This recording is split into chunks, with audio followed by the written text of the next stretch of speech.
Hindi na itinago ni na Jericho Rosales at Janine Gutierrez ang pagiging mag-on nila in private man or in public. At halata namang approve naman sa mami ni Janine na si Lotlot de Leon si Jericho para sa kanyang anak.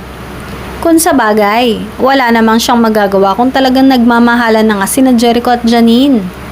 Samantala, nangunguna nga ang seryeng kinabibilangan ng dalawa na Lavender Fields sa Netflix simula nang umere ito. Nasa pang-apat na pwesto ang Pulang Araw ni na Alden Richards, Barbie Forteza, Sanya Lopez, David Licauco at Dennis Trillo. At mas inaabangan ngayon ng mga kapamilya at kapuso viewers kung mapapanatili ba ng Lavender Fields ang kanilang number 1 slot ngayong nakakaunang episode pa lamang ito na nagsimula sa Kapamilya Online noong September 2, Monday, 9pm pagkatapos ng Batang Quiapo.